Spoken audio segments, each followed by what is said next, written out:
Welcome.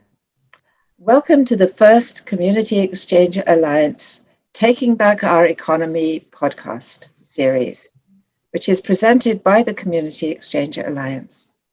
Our aim for the Alliance is to form a learning community where people can come and share their experience and their information and how-to advice on using community exchange systems, such as sharing and swapping, gifting, bartering, and local community currencies, and also about networks of exchange systems. The Alliance was formed by a group of individuals who have dedicated between them over 100 years of person years, I should say, of helping different types of local means of exchange that can help to build strong, resilient communities where people feel valued for their contributions and are supported in meeting their needs. Over the past quarter century, exchange systems have been growing from the ground up in communities all over the world to bring stronger, more resilient communities where people have greater trust and equality. So we believe that bringing leaders and members of exchange systems together to share what they have done, what they have learned, the tools that they have developed, and how it has changed communities will be helpful for newcomers to this growing movement. And we believe too that since this is a global movement with a rich diversity of ideas and approaches, that it will be helpful for those who have much experience in this field as well. If this sharing experience inspires you to learn more, and we hope that it will, check out communityexchangealliance.org or go to Twitter at com_exchange. You can sign up there for notices of upcoming sharing sessions and podcasts and information about the Alliance. So I'll leave each of you as the founders to say a bit more about yourselves. Anita, let's start with you. Hi there, everyone. Thank you so much for the introduction. My name is Anitha Beberg, and I am the CEO and founder, along with Edgar actually, of CEA Exchange, a time banking and charitable giving platform that empowers individuals, communities, and organizations with the right tools and resources to change the world.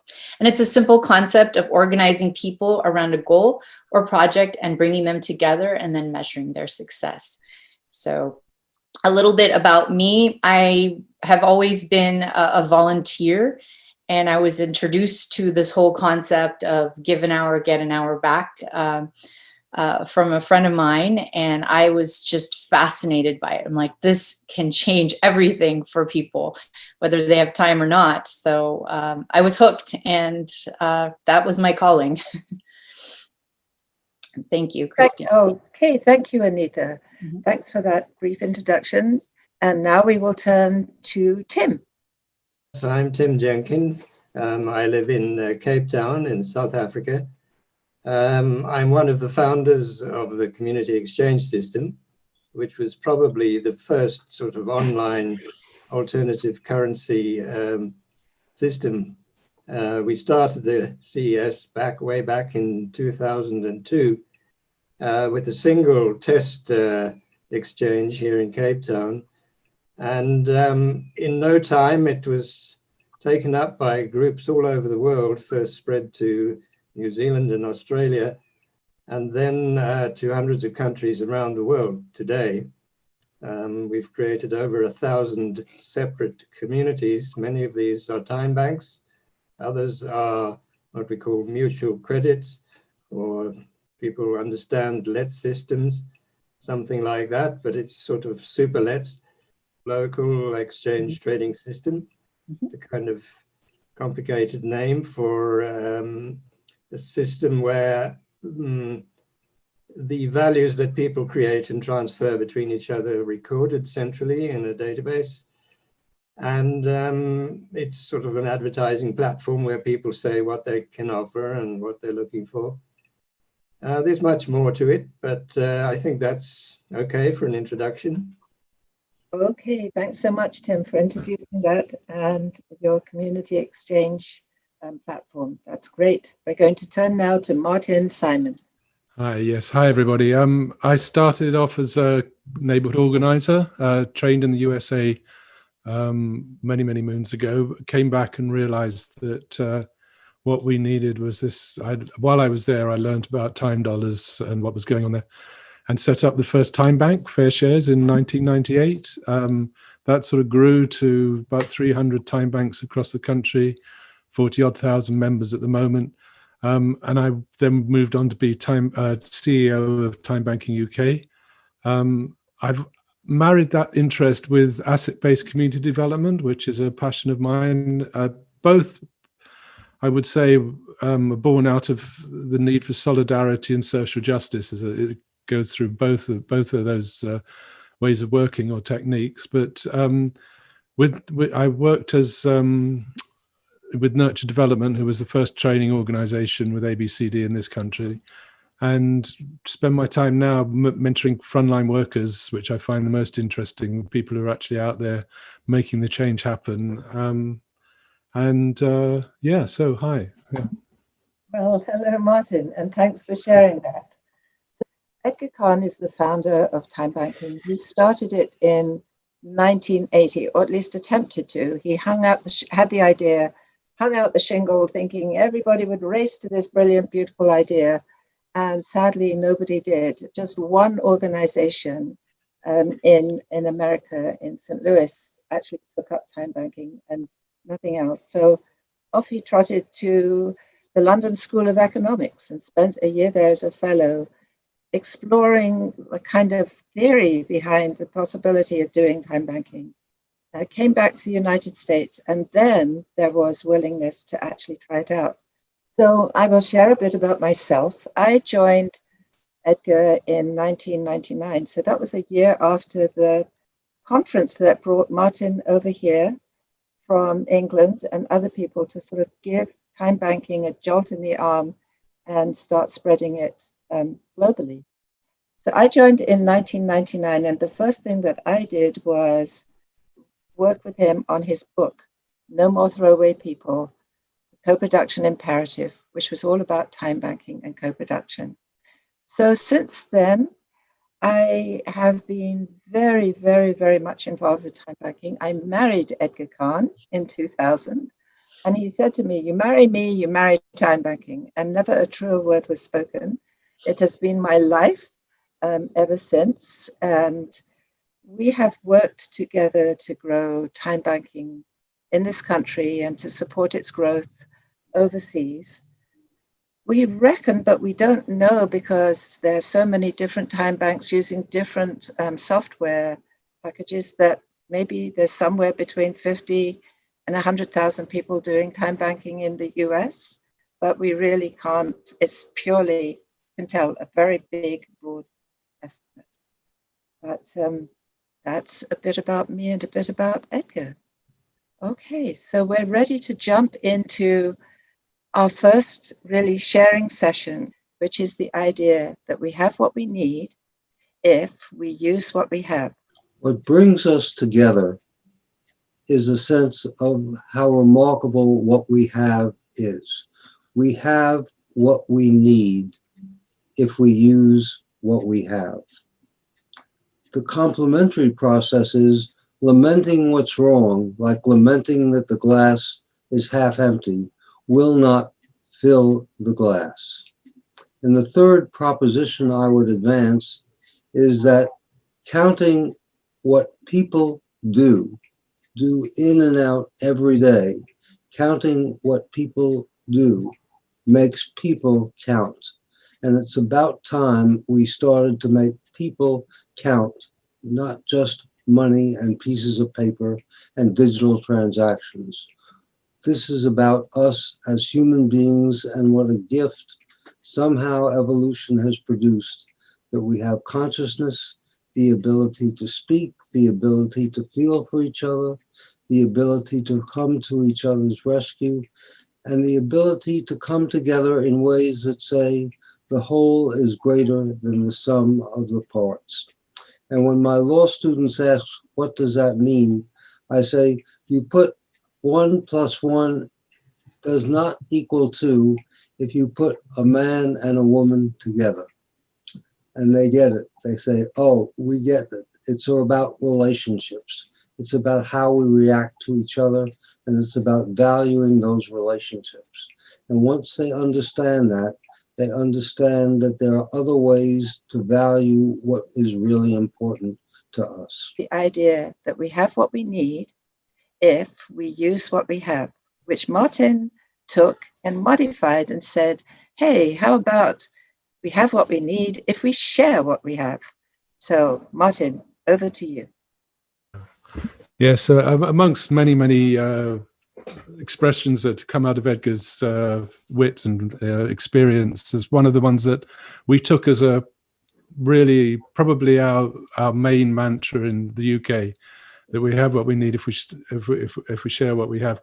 We say share because we really believe sharing is the future. We have all got to accept that we can't carry on just depleting the planet's resources and relying on money as the major medium of exchange. Money will always be a major medium of exchange, and it serves society very well, but in lots of ways it works against it. And I think that's what's brought this group together, the feeling that there are all these alternatives, but they don't get much coverage, much press, much pushing amongst ordinary folk now. As Chris has mentioned, all that sort of sharing, swapping, bartering, neighbourliness goes on, but it's unsupported, and it needs urgent support now, because if we lose it, we're in trouble, because we won't be able to devise it or recreate it. I personally think neighbourliness actually makes democracy work. If we didn't have neighbourliness, if we weren't exposed to other people we don't normally meet, and exchange pleasantries with them. In England, we probably spend 2 or 3 years before we go beyond just talking about the weather with our neighbours. But actually, that connection with people that we don't normally come across is absolutely essential, and it's the bedrock of democracy itself. Because without that, we end up in our little tribes, and there's a very divisive world and a lot of forces around now these days to actually divide us rather than bring us together. So things like neighbourliness have to be encouraged. As I say, if we lose it, we're going to be in real serious trouble. So I don't know if anybody else has any comments on that one. Yeah, Martin, let me just respond to that. You said a quite provocative thing that right there, that neighbourliness, the exchanging both of pleasantries and exchanges of help, are really essential to democracy. And a question I have is whether the reverse is also true, that democracy is, maybe it is, maybe it isn't, that maybe the quality of our democracy supports or doesn't support the neighbourliness. How do others feel about that? Well, I can respond straight away. I think what we're hedging around is this thing called reciprocity, which is human nature. It's I give an act of kindness, makes me feel good, but also it's more likely that then I'm going to be able to receive an act of kindness back, and it's hardwired into us as human beings. It's the way we've always done it through history. Men and women have reciprocated, well, mainly communities reciprocated with one another originally, but reciprocity is the key. And if we don't actually keep that alive and those acts of kindness going, then what are we left with? We do find that it's a circle. For somebody to give, somebody must receive. And very often the receiving and giving and receiving has a power dynamic, whereas those who are receiving are often, as we say, at the receiving end, and in a position where they don't have a lot of power in that transaction of giving and receiving. So exchange systems were really created in large part to say, you know what, those who receive, they need to be recognized and honored and rewarded for the things that they can do, for sort of being generous receivers. So it's a double-sided coin, giving and receiving, rather than getting a reward back for what you do. It's more recognizing that those who receive have an equally important part to play in this reciprocal relationship between giving and receiving. So that is usually acceptable, right, in society. But I mean, I think when this movie came out, Pay It Forward, I know that expression sort of became like wildly accepted around the world.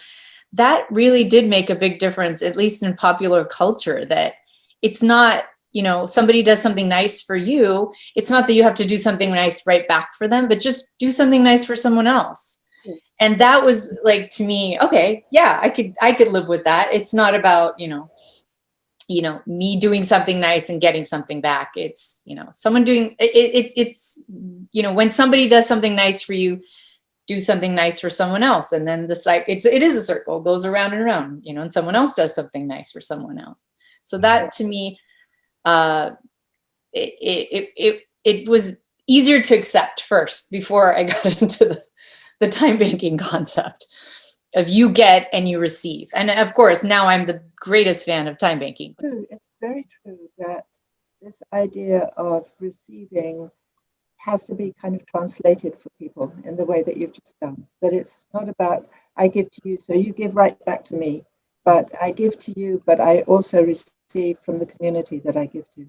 And Tim, I'm wondering if you have some thoughts about this whole notion of reciprocity. And I think what this alliance is trying to do is to get away from this notion that there is society and we have social relationships. And then there's this thing called the economy, where our relationships are economic. In other words, they're mediated by money. So the economy, in terms of that definition, is a place where we do things for money. Anything outside of that, where we do things for each other and it doesn't involve money, is not economic. It's outside the ambit of economists. It's not counted in the economy. It doesn't accrue to the gross national product. It's not aggregated with other things. It's sort of the black economy, or it's given all kinds of names like that. It's the alternative economy, or the other economy, or the underground economy, all these kind of words that involve exchange that does not involve money. So I think we're trying to break down these barriers and say, we're not trying to redefine the economy and say the economy must embrace all these other things, but maybe even get rid of this notion of the economy as a place where we just make money. We need to look at all these alternative methods or modes of exchange, and they're all equally valid, and each one operates in a different kind of environment. So, for example, if I'm just trading with you, that's very different between trading between countries. So you would use different methods. So bartering between us, or just keeping count of what we do, or just doing things for the love of it, and creating good vibes between ourselves, is a kind of currency itself. So we're trying to promote all these different methods and to create an ecosystem that involves all these things: bartering, swapping, time trading, time banking, mutual credit exchange. If you look through history, humanity has used an infinite number of ways of doing things for each other and keeping track of it, so that you don't have easy riders, people just exploiting the community. So we want to create this, I call it an alternative economy, but it's a different space where all our relationships are really social, and sometimes for certain types of exchanges we keep records. For other types we can we can do things just by recording the time that we do. So there's all kinds of dimensions to exchange. There's time dimension, there's relationship dimension between how far are those people, do you know them, are they part of your community, are they complete strangers? So each time you use different methods. So we're not trying to replace one monopolistic system, the money system, with another kind of computerized system. We're saying there are an infinite number of different ways. Let's use them all, let's recognize them. And by computerizing all this, we can streamline all these methods and create a whole different kind of ecosystem of exchange. So let me leave it there for now. Wow, there were so many points that I'd like to respond to, Tim. One of the things about this type of system has always existed, but it hasn't been recognized. Even our economy, our GDP, it's no one recognizes. Edgar always talks about this. A third of our economy, about helping others. Just the role of the caregiver. So many of these things, educating your own children, of course, me being a mom, that's important, but it's not recognized as part of the whole GDP. But yet, if it wasn't there, everything would collapse. So it's about time. So this podcast is taking back our economy. We're not replacing it, but we want the recognition for all of the things that humans give, to keep the world running smoothly, but we just need that recognition. So it's an alternative. You can call it a currency. Some people don't like the word money and currency, but it is an alternative form of value sharing. So. Yes, I think we're trying to say that monetary exchange is just one method. There are many other methods. And what you're saying is it's not given recognition in the sense that it's not paid. I think what we're saying is that monetary exchange is one form of exchange, but there are many others. But you can't mix some of these things. It's a bit like mixing oil and water. They don't mix. They always separate. So we can account for the value that people give in different ways. It doesn't have to be monetized. In fact, that's the problem with money, is that it tries to monetize everything. They're now even trying to monetize our genetic code. They're always trying to find something else to monetize. And if we look around, there's very little left to monetize, because it's all been monetized. Virtually, we don't look after our own children anymore, and we send them off to schools and things. Everything has been monetized. Food, cooking, everything. Trust me, there's always going to be a new product out there that says, even if we never needed it all our lives, they're going to say, you needed this, and they'll come up with it. There'll always be more new ways to monetize things. That's a limited. We're trying to work in the opposite direction and just say, well, money is useful in certain situations. We can use something like mutual credit, which does what money does, but the advantage there is that the money doesn't have to be created, and usually when money is created, it's created by someone who then owns the money system and benefits from it by creating money as debt, and then we all spend our lives paying back the interest on it. And you can do exactly what money does without creating debt. So mutual credit systems would do exactly what money does, and it could operate on a global scale. And even barter, when you go to college, they tell you that barter doesn't work because you need a double coincidence at once, which is absolute nonsense. Of course, barter works if you think about, if you bring in a time dimension. I've got oranges now, but you've got nothing for me, but later on you've got apples, then surely we can trade. And a computerized system makes those connections much easier. So you can record the value of what was received at one point in time, and you can be recompensed by receiving something or a range of goods and services. And entire countries do a lot of barter between themselves. So time banking is another one where you're using time as your unit of account. Time doesn't exist. You don't have to create it. It's there. It's always been there and always will be there. And it can't inflate. 1 hour today is the same as an hour in a million years' time. So, and it works pretty well. But time banking is not the best thing for every type of exchange. It's good for services and things like that. But when you come to say, what's the value of this guitar that I'm trying to sell, it's a bit difficult. But then you use another method to do that. So each one is suitable for a different situation. So yeah, let me leave it there for now.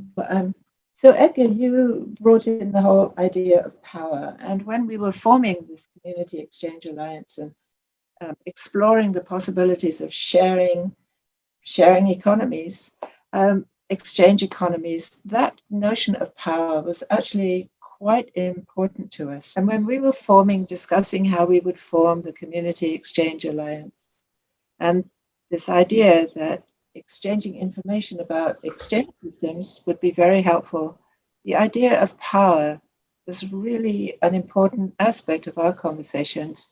And I thought I'd turn over to Martin. Our power is quite neutral. Power is the ability to act. The trouble is when people have power over others rather than power with others. And I'm not sure that any of the authorities who, well, let's put it this way. If you ask a dictator what's the first thing he's going to put in place, it's obstruct freedom of association. If people can't associate, then there's less trouble. And that's something that goes right across most of the professional world in order, for very good reasons, for wanting to do whatever they need to do to treat people for whatever purpose or to manage and govern people. Power is much better if people don't actually question or cause problems. Now, what they do is end up spending most of their time dealing with people who are causing problems, rather than realizing the vast majority of people want a freer, kinder world. But then what we assume is that it's other people that are the problem. So we start treating other people a bit more cautiously than we would normally. So we're back with this whole concept of community and power with others. There's no limits to what you can achieve. Asset-based community development, we don't actually use that phrase in the UK. It's an American concept, but it's strength-based community organizing or neighborhood organizing, looking for what's strong in communities rather than looking for what's wrong and trying to compensate for what's wrong. Actually finding what's strong, building on that, and then you can actually combat what needs doing, and rather than being defined in terms of their problems and needs and deficiencies, communities get recognition of that they're an organizing base that can actually contribute an awful lot. But the powers that be for quite a long time now have assumed that the civilization is a thin veneer and that it can fall apart whenever. And actually, it's not true, because when the resilience that people have in communities facing times of austerity, we had 10 years of really serious austerity in this country. I'm not advocating that as the approach, but what it did was to realize people rediscovered mutuality and how helping each other and being there for each other is vitally important. One of the key things that I think needs what we found out in time banking anyway was asking people in time banking why they liked what we were doing. And there was the direct answer about they liked the opportunity to feel useful, to contribute, and we wanted everybody to feel that they could contribute rather than the normal person who has probably a history of helping out others. But as well as contributing is asking for help. It's a big problem because people don't ask for help. They feel a lesser person for asking for a stranger for help, particularly. So if we're living in society where people don't know their neighbors, I don't know if you know the recent research, that 73% of people think people ought to know their neighbors, but 70% don't know their neighbors. But people don't want to ask for help, they feel lesser. So one of the main things with time banking was to, give them the opportunity to ask, well, we would ask for them, but also they would know that they had the opportunity to pay back at some point in the future, not to the person giving them the help, not the direct reciprocity that we were talking about earlier, but back to their community. And the other side of that coin is people don't want to intervene and offer their help without being asked. So again, we act as the intermediary, and it is really important that local people actually do bring people together and connect people, because at the moment people are getting more and more growing more and more apart, and most most people accept that doing favors is a good thing. What Tim was talking about is matching that power of the computer with that, because that collective memory is not there now so much as it used to be. It is in some communities, but not. But the computer can tell us what's available, when, where, with what skills people have, and then you have the human approach, the local person who to connect them to us to know how to approach people. But that's really what I'm talking about, is giving communities the opportunity to exhibit their own power. And there's nothing that cannot be done with a group of, I mean, there's some lovely slogans and things about, you know, nothing can stop nothing is as powerful as a group of intelligent people who come behind the same idea. It's the same in communities. We talk all the time to people who have some great ideas, but no, actually, they're never going to be able to do them. But get the community of people behind them, and they can achieve them. So it's self-fulfilling prophecy, and it works. But we need that mediation at the moment. We need people out connecting people, because most of the way that we live today, there's so many distractions that people don't actually connect naturally. Those connections aren't happening as naturally as they used to. They're not making themselves. So you need to consciously connect people and let them take the lead, be in the driving seat, and show people how powerful that can be. Everything I learned about doing something to make the world better never worked if I couldn't enlist the people I was trying to help as partners. You find that as teaching. You can give brilliant lectures that that don't make any difference in people's perception unless you give an exam and that sort of compulsory participation on their part. The same is true with doctors. They can give prescriptions, but they can't produce health. The same is true of politicians. They can give speeches, but they can't change, and they can even enact legislation, but they can't necessarily change the things without a participatory ethos and without a participatory engagement. So the question I was asking in thinking of time banking is, could we create a medium of exchange that would value the kinds of participation, the kinds of reciprocity, pay it forward, the kinds of participation that we need in order to make a difference? And that involves a consensual process sometimes, and sometimes it involves an obligatory process. And I thought that time banking was sufficiently, that the notion of time as a medium of exchange was in fact the most egalitarian way of enabling everybody to understand that they mattered and that they could make a difference and that their existence meant something to others. And they could either use that or not use that, but they knew they had the power to do it if they had time and were willing to participate. Thank you for sharing that. That really speaks to all that we've been sharing together today has come back to this idea that everybody has something to give. And one of the core values of time banking is that notion that everybody has something to give. And I think that has informed everything that we have been talking about today. Martin, how would you comment on how this conversation has gone today? What I think needs to happen is, I think we've sort of stated our case in brief about where we're coming from. We want to invite as many people into this conversation as possible. I wanted to make one comment before we close out. Some of the things that we're talking about is community empowerment, but I mean, all of us have different viewpoints of what would it be like if the government got involved. I mean, with Martin, he worked with the government to get this throughout, but other countries, people don't trust the government. So that's something I would like to talk about in a future conversation, but it is important that one thing we do agree is, for sure, is all of us, it should be empowered. The community should be empowered. Now, if it's the government getting involved to empower the community versus, at least I wouldn't advocate the government getting involved to control the community. So that's the big difference. So the role of... I mean, we look... Go ahead. Sorry, we talked to a lot of our members, and one of the things that came very clearly is if less people feel that they own the time bank themselves, and that it's informal, and that they actually decide what happens, what needs to happen when. So we act more or less as using resources from the government, but keeping them out the way and away from people. And we keep saying to the system, if you like, stop doing harm in the name of helping communities.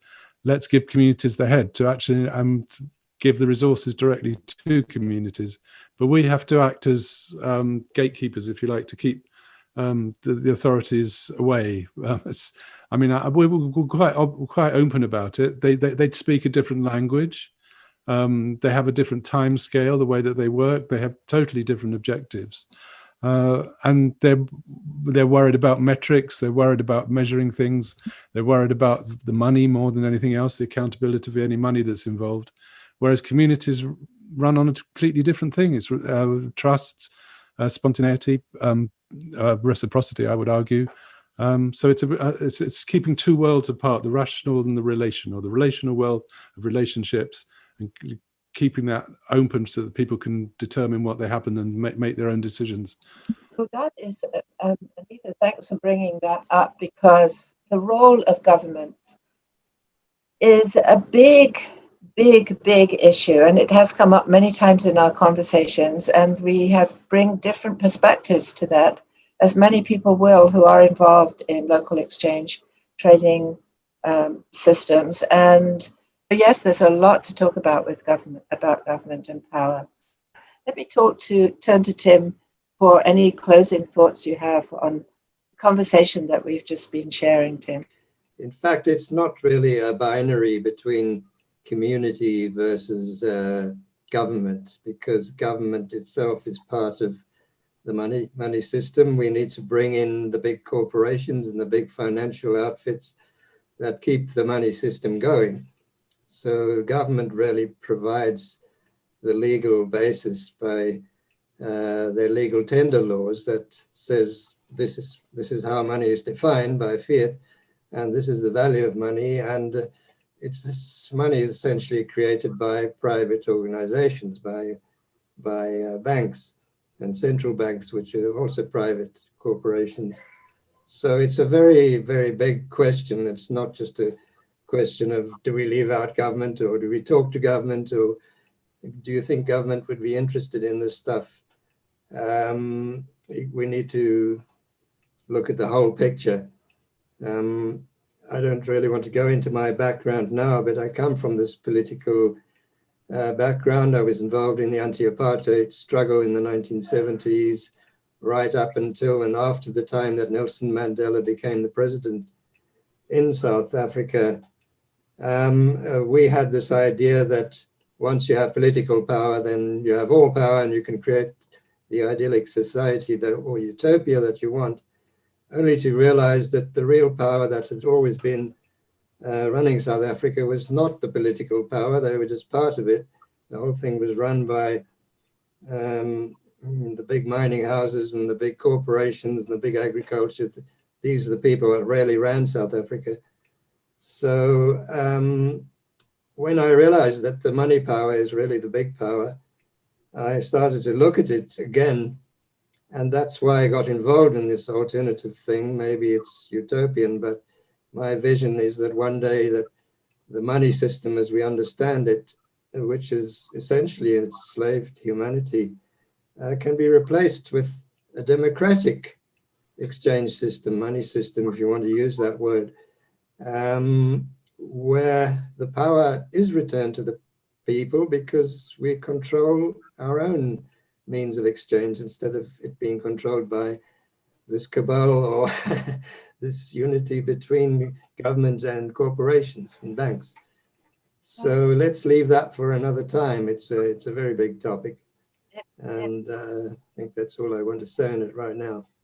It is a very, very big topic, that's true. But I'm glad you brought it up, Anita, because it just shows, it points to the richness of the conversations that we will be having as we continue these podcasts. There's much to think about.